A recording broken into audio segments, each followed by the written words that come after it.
6절부터 9절 함께 봉독합니다. 그가 내게 대답하여 이르되 바벨에게 하신 말씀이 이러하니라. 만군의 여호와께서 말씀하시되 이는 힘으로 되지 아니하며 능력으로 되지 아니하고 오직 나의 영으로 되느니라. 내가 수르바벨 앞에서 평지가 되리라. 그가 머릿돌을 내놓을 때에 무리가 외치기를 은총이 그에게 있을지어다 하리라 하셨고, 여호와의 말씀이 또 내게 임하여 이르시되 수르바벨의 손이 이 성전의 기초를 놓았은즉 그의 손이 또한 그 일을 마치리라 하셨나니, 만군의 여호와께서 나를 너희에게 보내신 줄을 내가 알리라 하셨느니라. 아멘. 할렐루야. 여러분, 우리를 오늘 이 새벽에 우리의 마음에 하나님을 사모하고 또 기도하고자 하고 또 그것을 위하여 의지를 내고 열심을 주시는 분은 우리 안에서 역사하시는 성령이심을 믿습니다. 성령께서 일하시면 마음에 사모함이 생기고, 성령께서 일하지 않으시면 본능대로 살아가고, 이것이 우리가 보게 되어지는 참으로 신비한 영적 세계입니다. 오늘 우리가 이 말씀을 보면은 그 환상 그리고 현실을 보는데, 우리가 오늘은 이 현실적인 상황이 그 영적인 내용과 함께 더불어 어떻게 일어나는가를 볼 수가 있어요. 자, 지금 이 상황이 어떤 상황인가 하면 우리가 계속해서 함께 나눈 것처럼 이 스가랴 선지자가 활동할 때가 언제냐면은 70년 동안 그렇게 바벨론의 포로로 끌려가서 고생하다가 이제 돌아온 거예요. 학개와 또 수르바벨과 같은 지도자들을 통해서 귀환을 했습니다. 처음에 귀환을 할 때에는 물론 그 바벨론으로 끌려간 것은 수백만 명이 끌려갔는데, 돌아올 때는 한 4만 명, 5만 명 돌아왔어요. 몇 번을 거쳐서 돌아오게 되는데, 예루살렘으로, 이스라엘로 이제 다시 귀환을 하게 되는데, 처음에는 많이 안 왔습니다. 왜냐면은 지금 포로로 끌려오긴 했지만 여러분 70년이면은 충분히 적응을 한 거예요. 그리고 70년 동안 그곳에서 살아보니까 이 나라가 너무너무 살기 좋아요. 너무너무 정책도 좋고 자식들 키우기도 좋고 또 전쟁에서도 항상 승리하는 강대국이다 보니까 안전하고 이거는 더할 나위 없이 좋은 나라입니다. 그러니까 아무리 그 고레스 왕이 이제 너희들은 해방되었다, 돌아가도 좋다 라는 말을 들었음에도 불구하고 정작 돌아가고자 하는 사람은 소수였다는 것이에요. 여전히 하나님께 소망을 둔 사람들. 하지만 그 사람들은 어떤 사람들이었는가? 바로 여호와의 영이 임하여 그들의 마음 가운데 소망을 두고 행하시는 모든 이들이 돌아온 사건이 바로 귀환 사건입니다. 생각을 해보세요. 누가 봐도 이스라엘로 다시 돌아가는 것은 바보 같은 짓이에요. 지금까지 70년간 그들이 누려왔던 모든 세상적인 혜택을 다 뒤로 한 채 돌아와야 되니 이거는 정말 말이 안 되는 것이었습니다. 하지만 성령께서 역사하시는 사람들은 돌아오더라. 손해를 보더라도 하나님께서 주시는 꿈, 하나님께서 그들에게 주시는 비전, 하나님께서 그들에게 주신 약속이 어떻게 되는 것이냐? 믿어지는 거예요. 믿어지는 거. 그리고 이 세상에서 잘 먹고 잘 사는 것보다 하나님의 기쁨, 하나님의 영광을 위해서 사는 것이 그 마음속에 가장 큰 소원이 되어지니까 그들이 그 모든 혜택을 뒤로 하고 돌아왔다는 것이에요. 사랑하는 성도님 여러분, 아무리 세상에 갈수록 믿음 생활하기 힘들다고 말하고 또 사람들이 우리 다음 세대 어떻게 하면 좋으냐 말한다 할지라도 주의 영이 임하는 모든 사람들은 세상 끝날까지 주님 떠나지 않습니다.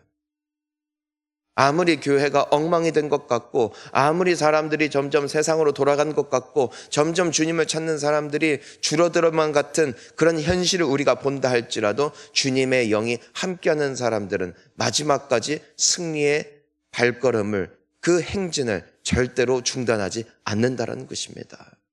그러니 걱정 마시고 주님께 소망을 두는 우리 모두가 되었으면 좋겠습니다.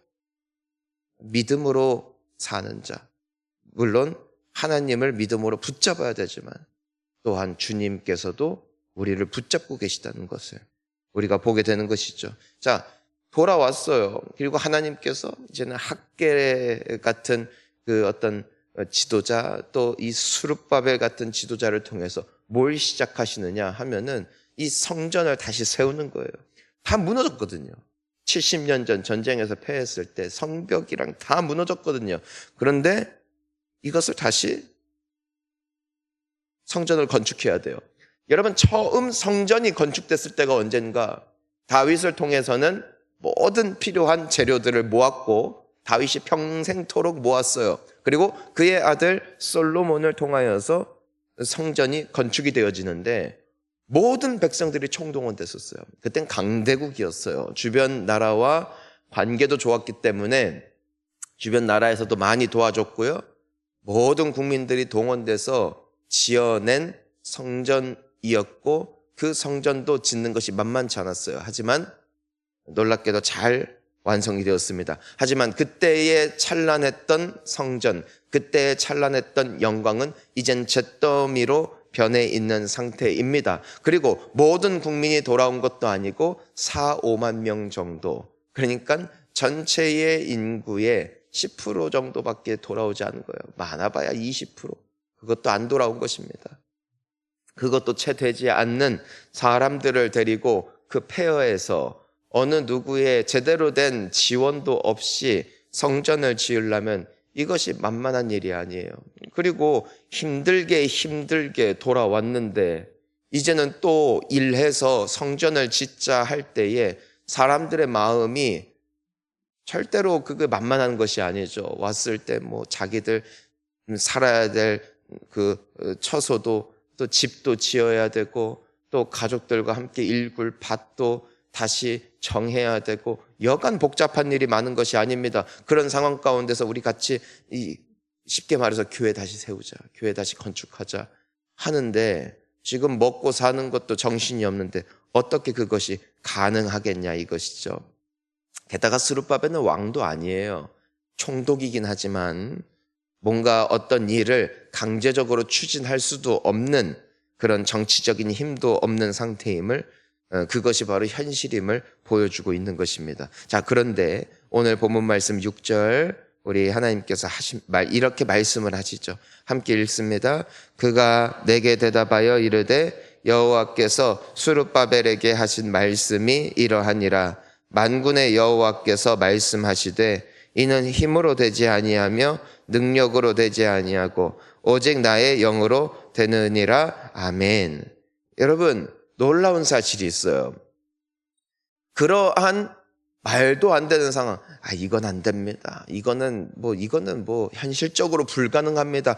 하는 상황 가운데 스룹바벨이 그래도 우리 함께 성전 지어 봅시다 할 때 놀랍게도 사람들이 335 모였다는 것이죠.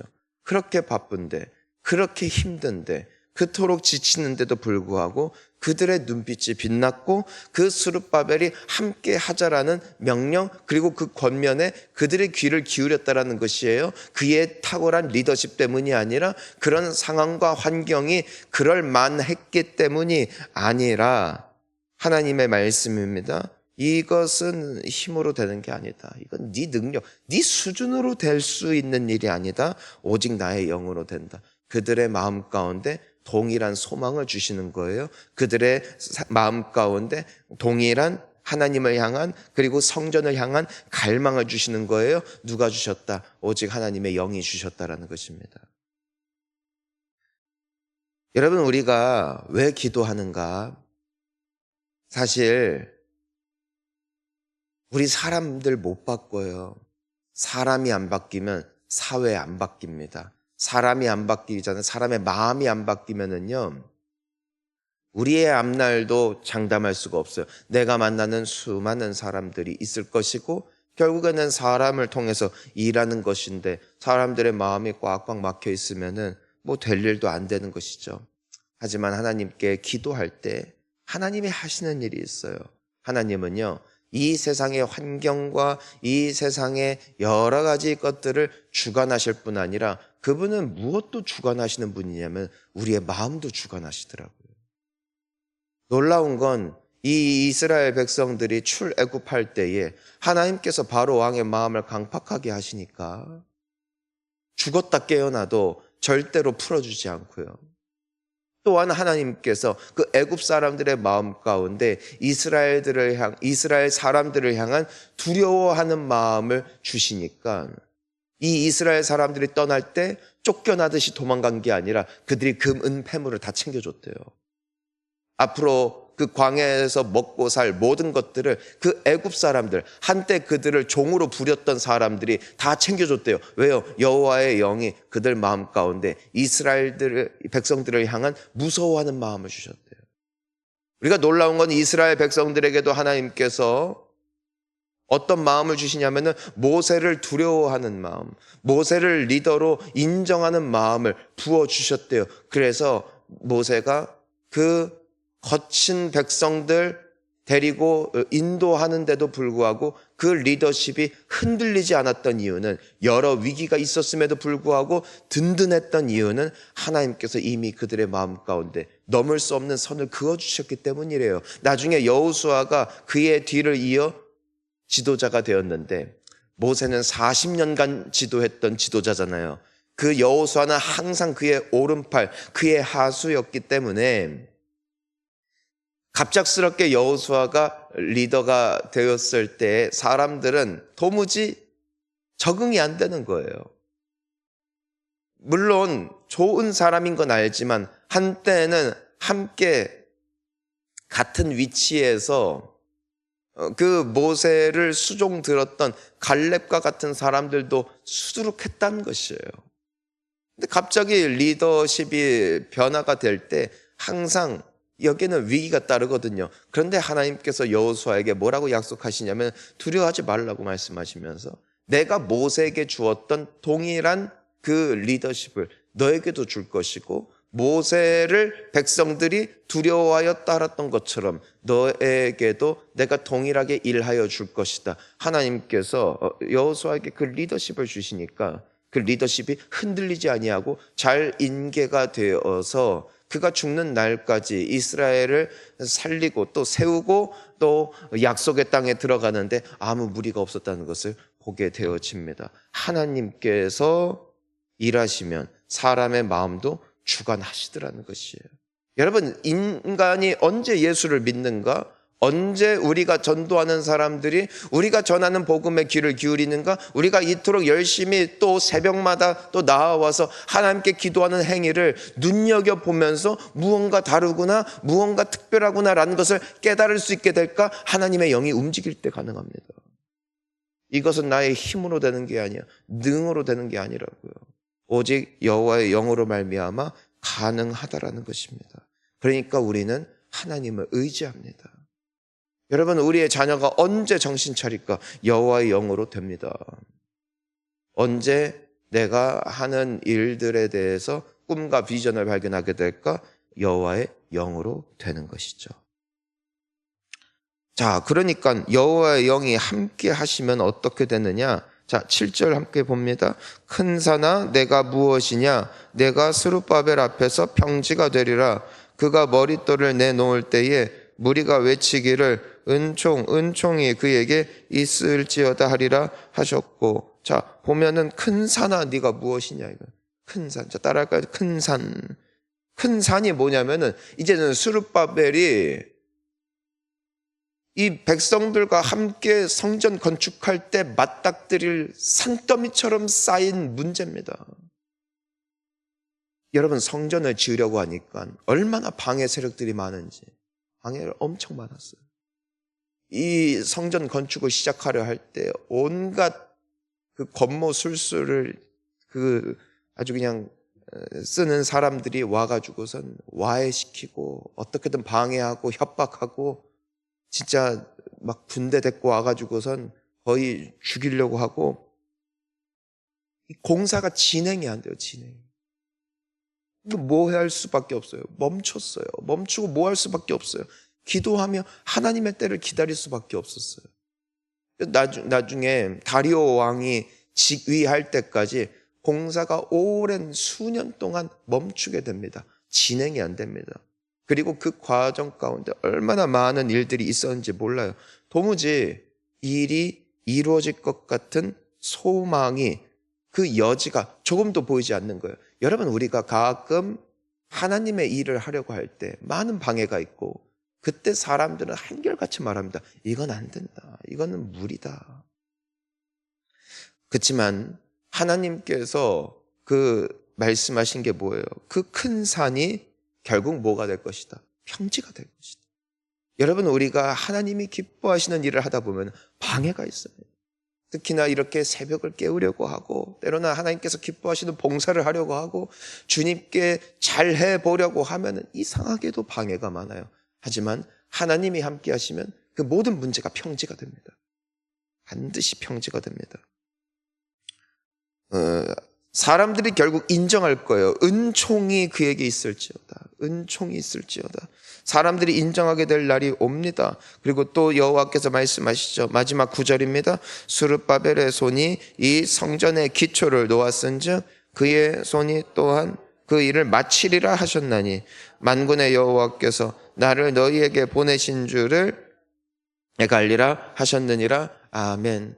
사랑하는 성도님 여러분, 하나님께서 그 일 마치기로 작정하시면 그 일은 완성이 됩니다. 아무리 방해해도 반드시 승리합니다. 여러분, 이 사실을 믿으십시오. 하나님은 이미 우리에게 약속하셨습니다. 내가 세상 끝날까지 너희와 항상 함께 있을 것이다. 내가 반드시 너를 축복할 것이다. 약속하셨습니다. 여러분, 하나님의 의지가 있다면 아무리 원수들이 우리를 방해한다 할지라도 우리는 100% 복을 받습니다. 우리는 반드시 승리합니다. 우리는 반드시 하나님께 영광 돌리며 찬양이 될 날이 오게 될 것입니다. 왜냐하면 여호와의 의지가 이기기 때문입니다. 하나님의 열심히 이 모든 것을 완성하실 것이기 때문입니다. 수많은 사람들은 스룹바벨을 방해했고 성전이 십수년간 그 건축이 멈춰 있었을 때 사람들은 보아라 실패했다, 보아라 망했다 했을 것입니다.